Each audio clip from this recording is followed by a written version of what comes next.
एक बार भगवान विष्णु जी शेषनाग पर बैठे बैठे बोर हो गए और उन्होंने धरती पर घूमने का विचार मन में किया। वैसे भी कई साल बीत गए थे धरती पर आए और वह अपनी यात्रा की तैयारी में लग गई।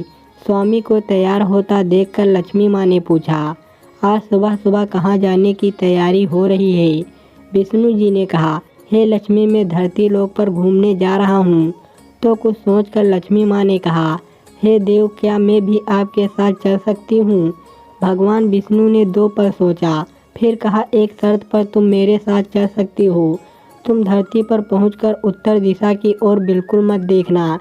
इसके साथ ही माता लक्ष्मी ने हाँ कह के अपनी मनवा ली और सुबह सुबह माँ लक्ष्मी और भगवान विष्णु धरती पर पहुंच गए। अभी सूर्य देवता निकल रहे थे। रात बरसात होकर हटी थी। चारों ओर हरियाली ही हरियाली थी।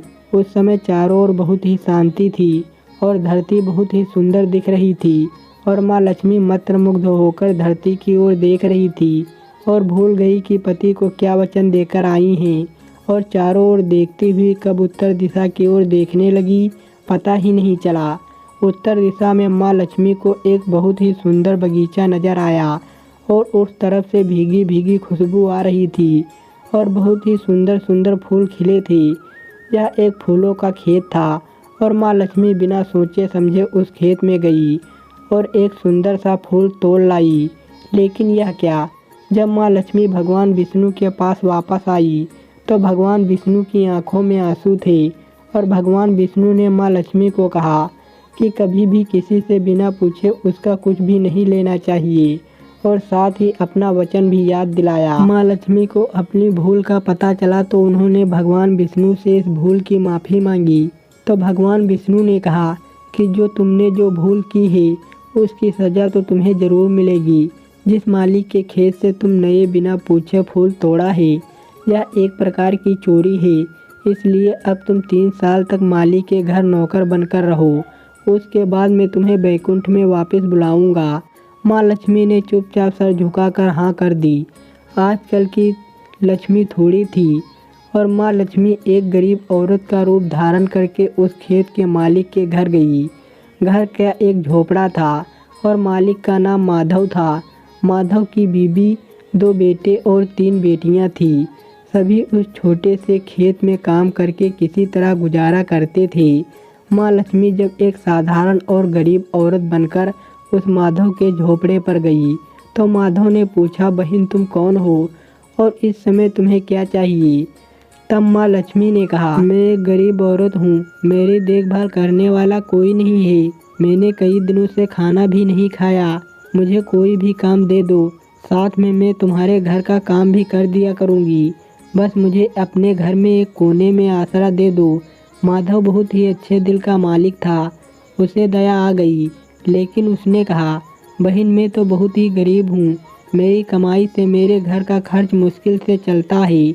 लेकिन अगर मेरी 3 की जगह 4 बेटियाँ होती तो भी मैंने गुजारा करना था।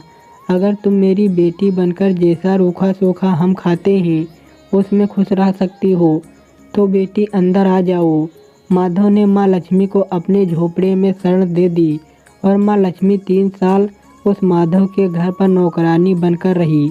जिस दिन माँ लक्ष्मी माधव के घर आई थी उससे दूसरे ही दिन माधव को इतनी आमदनी हुई फूलों से कि शाम को एक गाय खरीद ली। फिर धीरे धीरे माधव ने काफ़ी ज़मीन खरीद ली और सबने अच्छे अच्छे कपड़े भी बनवा लिए और फिर एक बड़ा पक्का मकान भी बनवा लिया। बेटियों और बीबी ने गहने भी बनवा लिए और अब मकान भी बहुत बड़ा बनवा लिया था। माधव हमेशा सोचता कि मुझे यह सब इस महिला के आने के बाद मिला है। इस बेटी के रूप में मेरी किस्मत आ गई है मेरी। और अब 2-4 साल बीत गए थे, लेकिन माँ लक्ष्मी अब भी घर में और खेतों में काम करती थी। एक दिन माधव जब अपने खेतों से काम खत्म करके घर आया तो उसने अपने घर के सामने द्वार पर एक देवी स्वरूप गहनों से लदी एक औरत को देखा।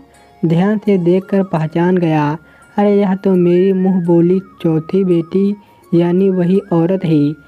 और पहचान गया कि यह तो माँ लक्ष्मी है।